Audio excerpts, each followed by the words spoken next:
will make a lot of mistakes, so please forgive me. I've never done this before, but I'm going to make a lot of mistakes.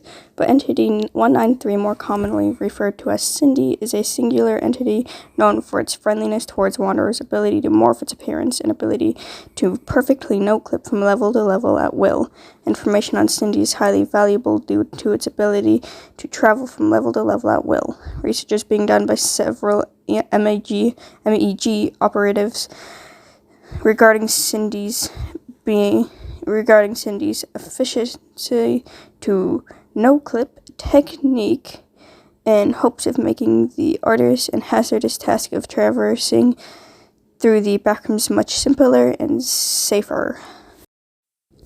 Cindy is very friendly and is known to accompany wanderers on their journey until it loses interest. Despite this, Cindy is a fairly reserved entity, and it will not interact with wanderers unless they begin the interaction first.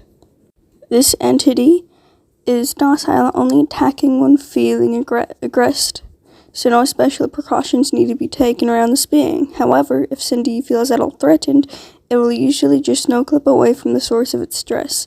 In the rare situation that the entity cannot safely exit the area, it may strangle or throw the attacker until they are incapacitated.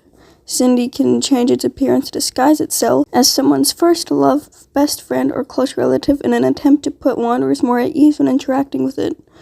It is believed that numerous past experiences with wanderers who were frightened by the entity's original form caused Cindy to adapt to be less threatening in appearance, in order to evoke positive interactions with wanderers. Over time, Cindy may return to its original form around wanderers it feels can be trusted. Cindy is a highly approachable entity. It is even willing to transport wanderers in exchange for all sorts of goods. It is thought that Cindy may simply collect or store the items it receives from trading out of curiosity, since it cannot consume food or put other objects of trade to much use. Trade with this entity can be difficult, as it cannot speak, though it does understand many languages. It will instead point or gesture to communicate with others. For some strange reason, Cindy seems to never spend more than 24 hours in one location. As of now, there is much speculation surrounding the reason for this behavior, but no reasonable conclusion has been made. The entity's given apparent unfitting name, Cindy, originated from a voice-recorded interview with an anonymous BNTG member from which there is no excerpt form in the discovery section. When not in disguise, Entity 193 is a tall humanoid creature with a slouching posture reaching at a height of about 7 feet to 113 centimeters. It has very long, thin limbs and legs that resemble that of a dog's. Its body is covered in smooth plastic-like white material, colored black where its joints meet, i.e. shoulders, elbows, mid-torso, knees, and neck. Cindy's face consists only of 2 small black sunken eyes and sharp cheekbones. The entity can often be described as somewhat robotic in appearance. Cindy's physiological makeup is still unknown, but the MEG is still learning about its ability to no-clip seamlessly from level to level, and its somatic configuration is largely responsible for its highly difficult method of transportation. Cindy's first confirmed sighting was in 2012 when an anonymous BNTG member first arrived at the backrooms and reported seeing his high school sweetheart named Cindy walking around the halls of Level 0. Overlooking the fact that she could not speak, he believed the entity was actually the person he knew due to his disoriented state of mind.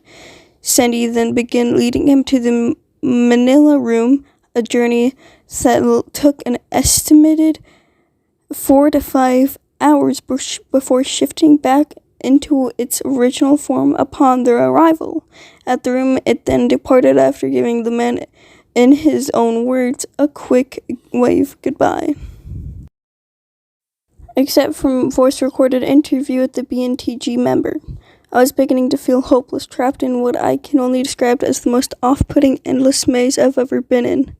I wanted to see someone very familiar, I was both shocked and elated to see another person after countless hours of being alone, let alone a person I knew. It was my first girlfriend, Cindy, back from the sophomore year of high school. She looked like she hadn't aged a day since I last saw her. I remember her very vividly. She was probably one of the best things that had ever happened to me. However, the good times that I never expected to end ground to a halt when my parents decided the school I was attending at the time wasn't good enough for me, because the crime rate was high and the teachers there just weren't very good at their job, so I was forced to transfer somewhere else. Against my will. I wasn't allowed to keep in contact with any of my old friends either, mainly because my mother thought they were a bad influence. And wouldn't you know it, this included Cindy. I was devastated. We had been best friends since elementary school. It took me years to tell her how I really felt. And no one knew me like she did. When I told you the bad news, she gave me the warmest hug and said that everything would be okay. She was always so much stronger than me and so much more attractive. Seeing her here in the awful place made me feel less alone, but also mad that she had to experience this hellhole. I ran up to her quickly, then tried to explain my situation. She was so calm and such a kind aura about her. I was so happy to see another living thing that I didn't even notice, that she hadn't even said a single word to me the entire time when we were together. Instead, she pointed in front of her and began walking, so I started following her, which sounds really stupid now that I think about it, but I was unbelievably desperate. She guided me to a room with files and had a note clip, and that's how I ended up getting here. So I was about to leave. I turned around to ask if she was gonna come with me, only to find that she was gone. And there was this huge monster standing there instead. I was shocked half to death, but that the thing I thought that just took my Cindy away from me. Again, I didn't know what to do except to just stare at it in fright. It didn't lunge out to get me like I thought it would. It only gave me a quick wave goodbye and then just walked away. I really wanted to do this because I don't think I've ever had anyone run over this backrooms entity 193, if I'm correct on my memory there. I just really want to go over Cindy to just, I hope you all like the description for her and the entire thing there. And all rights go to the creator and person who made her. I did not take anything. I hope this is okay to put out to the public for everyone. If not, I'll take it down immediately. But I hope you all enjoyed and have a good day.